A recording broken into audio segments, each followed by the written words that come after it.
So Count Drosselmeyer, Clara's godfather, brings her. Is it like, is he a count? I thought he was a count. So as you might have noticed, I have a mustache now, and yes, I do look more tired than last time. Let's keep going. It's actually January, it is not December. Yes, I am drinking wine, because why not? For the spirit of Christmas. Better late than never, I guess. You know, there are still many companies in the world right now performing a Nutcracker. Blessed to them, because I will hate to perform the Nutcracker in January, honestly. But you know what? Let's do it.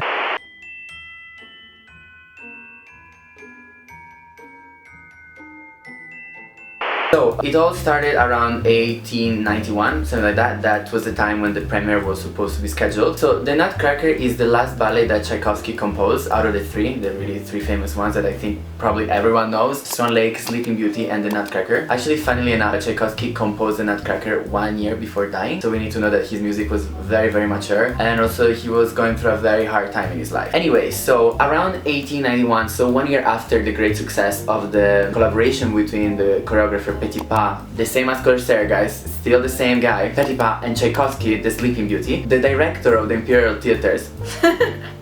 The director of the Imperial Theaters, Vsevolozhsky. There you go. He decided to commission an evening to Tchaikovsky, which was going to comprehend both a ballet choreographed by Petipa and an opera, which was a huge task for Tchaikovsky. It was definitely a really huge task to prepare in 1 year, because also he was very busy with like tours. Girl, she was busy, she was booked, like, you know, her schedule crazy. Anyway, he wasn't really keen to write the music for the Nutcracker, because he thought that he found the story and the plot to be very plain, not very interesting, so he didn't really take it so seriously. It was more of like a commissioned work, but anyway, he had to do it. So since the amount of work was really big for Tchaikovsky, he actually asked the director of the Imperial Theaters to postpone the premiere till the next year. So Tchaikovsky took the task to compose both the opera Yolanta, which is a story about a medieval princess who loses her sight, and then thanks to the true love's kiss or something like that, she gains it again, well, whatever. And then the Nutcracker, which actually he wasn't really into it. But the reason why actually he really started to take it seriously, his ballet, is because a very tragic event in his life happened. While he was touring to France, his sister Sasha died, and he was very, very close to her during childhood. So the idea of the composition drastically shifted, because okay, he already composed like, I think like the Spanish and the Chinese dance from the second act and part of the first act already, but his idea completely shifted. He actually saw Clara as his sister, you know what I mean, with all the joys, with all the fantasies, with all the colors and all the fears also of what is childhood. And also for him, I think the Nutcracker was not more of a celebration, but more of like a goodbye to childhood, which is anyway, it's the biggest tragedy in life. It's this time where, you know, we all know it, it's just pure happiness, there's no problems, anything, and one day we wake up and it's not there anymore. So I think that was mostly the idea for Tchaikovsky, for like the ballet itself, and that's why he developed it and got more passionate and into the work itself.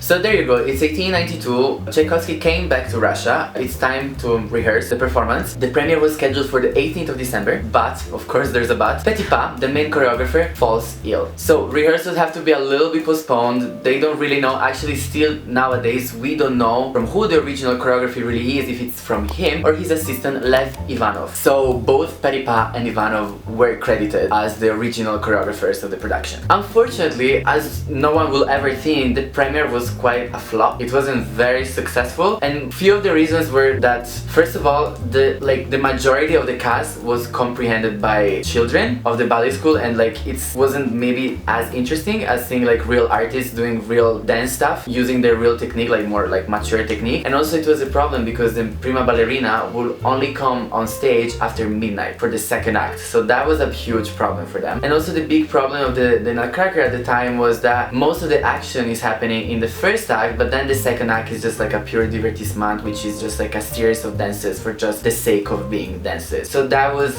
quite a failure. Some reviews at the time show what the audience actually felt about the Nutcracker ballet. First of all, the Nutcracker can in no event be called a ballet. It does not comply with even one of the demands made of a ballet. Ballet, as a basic genre of art, is mimed drama and consequently must contain all the elements of norm drama. On the other hand, there must be a place in ballet for plastic attitudes and dances, made up of the entire essence of classical choreography. There is nothing of this in Nutcracker. There is not even a subject. He had a point. He had a point.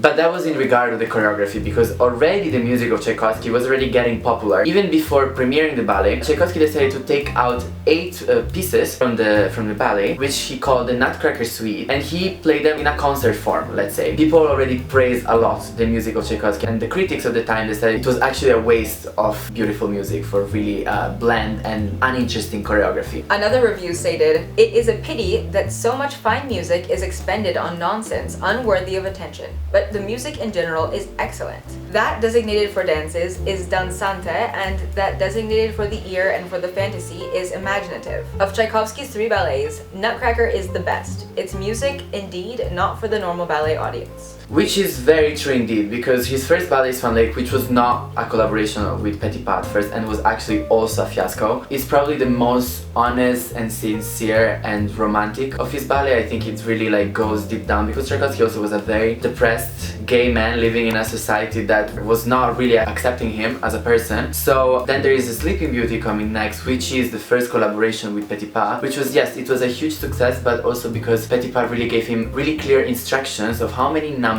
and how long they had to be, how many bars it had to contain, like which kind of tempo. So it was very structured, and also so it was, I would say, more artificial as music, but very academic, and it would really follow a structure of a ballet. But there was not so much place for fantasy there. While the Nutcracker, due to his maturity and due to, like, I don't know, probably also the death of his sister, it really becomes an explosion of colors. It's just like really diving into a child's mind. But probably the most successful part of the ballet, back in the time, if we read at the critics, was actually the Waltz of the Snowflakes, which is said to be, of course, in the Ivanov's choreography, and funnily enough, the Royal Ballet still performs that choreography in its own original way.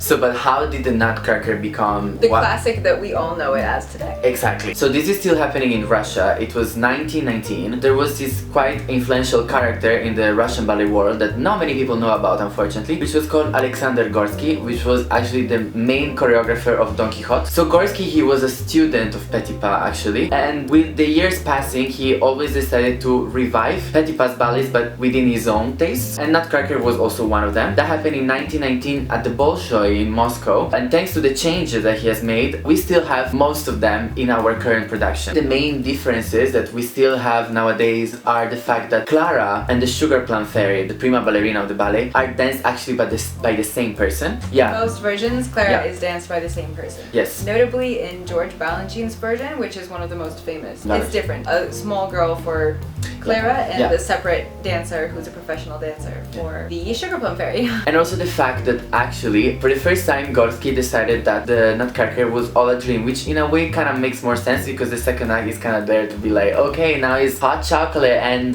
candy canes dancing. It just doesn't make sense if it's a reality, you know what I mean? So these are the two main differences.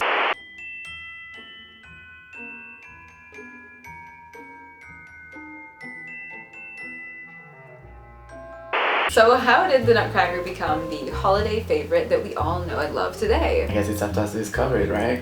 So actually the first encounter that the West had with the Nutcracker was just the second scene of the ballet, which is the Pine Forest. It was actually brought by Anna Pavlova, the really famous dancer who introduced the whole world to the art of ballet. So funnily enough, the first performance of the Nutcracker outside of Russia was called Snowflake, which was just actually the part of the snow parade, we can call it, that's how it's known today, and the Snowflakes Waltz. And that was the first time that actually the music for the Snow Adagio was not used as a journey through the pine forest, but it was actually used as a pas de deux for a Snow Queen and a Snow King, which is also utilized now in many versions. And it was actually premiered in London, funnily enough, the 7th of August 1911, to a very nice warm reception. So that was a good beginning already. Another production that actually premiered in Europe was by Nikolai Sergeyev, the 30th of January 1934. He staged it for the Royal Ballet, which at the time was known as the Sadler-Wells Ballet, based actually on the notations of Petipa's original ballet. And I guess that's why in London for the Royal Ballet they still perform parts of the choreography like the Snowflakes or the pas de deux in its originality, thanks to Sergeyev. But the real point is, how did it become such a thing in America? Because like Nutcracker in America is crazy.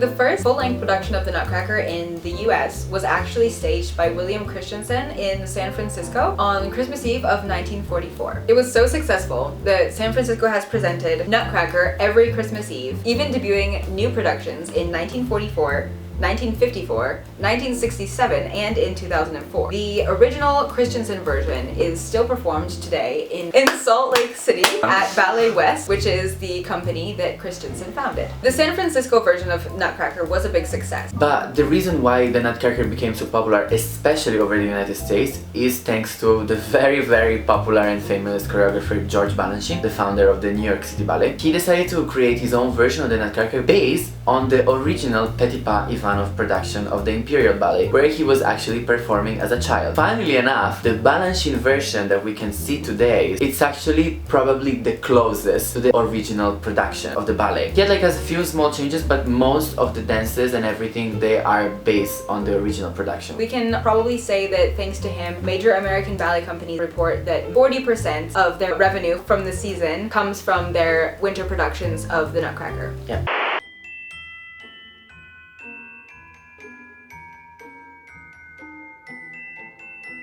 So some other notable productions of the Nutcracker. One of the most notables was still created in Russia in 1934 by Vasily Vainone. It's a version still performed by the Mariinsky Ballet nowadays, and it has been the base for many other productions of the Nutcracker, such as Rudolf Nureyev's version and also the Mikhail Baryshnikov version of the ballet that is actually the most broadcasted and known. It's the most famous filmed version of the Nutcracker ballet. And then another very famous production in Russia still that is still performed nowadays is from the genius, still alive and still with us, Yuri Grigorovich, made in the 60s for the very famous dancers Ekaterina Maximova and Vladimir Vassiliev for the Bolshoi Ballet. There is also the version of Sir Peter Wright for the Royal Ballet, just as we said, it's also quite close to the original in a way. It really follows the original story of Hoffman's book. And also in 2012, Yuri Burlaka and Vasily Medvedev staged a new revival of the Nutcracker that used the original 1892 decor and sets and everything, but the choreography was slightly changed to appreciate the modern audience's taste.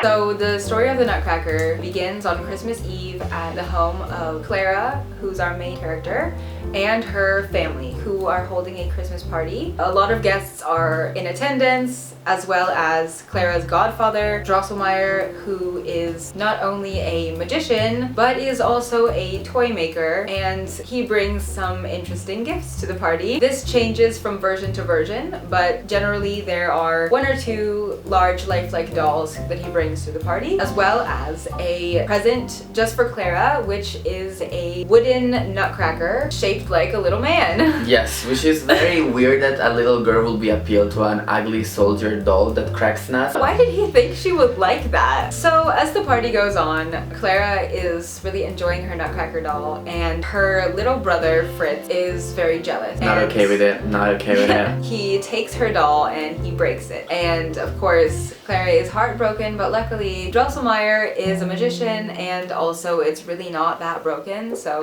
he's actually fine. He's just being dramatic, okay? Like, fine. So he fixes her nutcracker, and the party continues into the night. Then all the guests go home, and Clara leaves her nutcracker downstairs by the tree. She goes upstairs, gets ready for bed, and falls asleep. But during the night, she misses her doll, and so she wakes up and she comes downstairs to find an army of evil mice headed by a large evil rat king, and all of her dolls come to life to help fight off the rodents.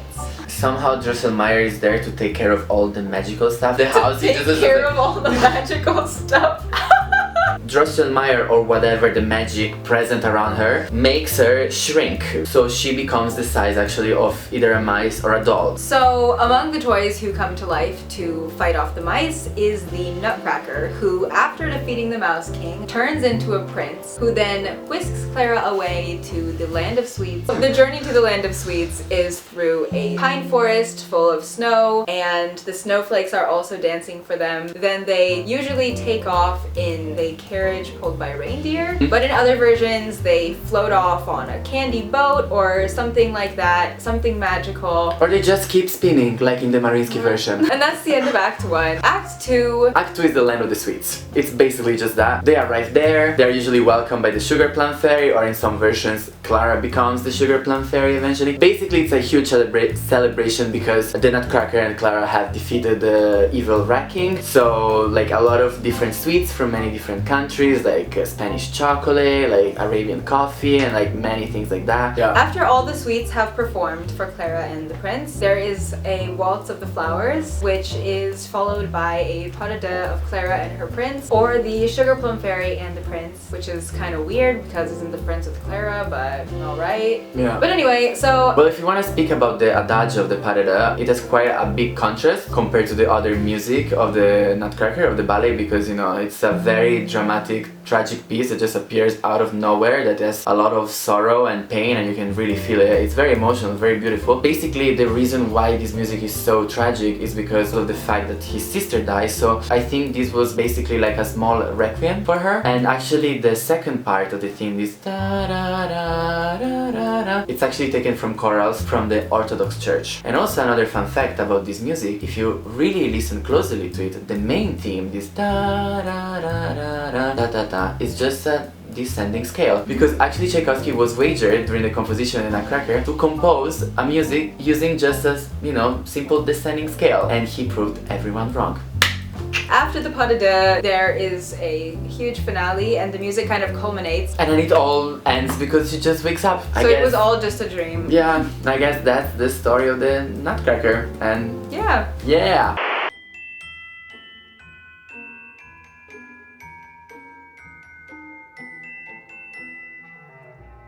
If you got this far, thanks for watching. Thank you so much for dealing with us, because we couldn't even deal with our own selves. So thank you so much for your attention, guys. So thank you for watching, and we'll see you in the next one. And Merry Christmas!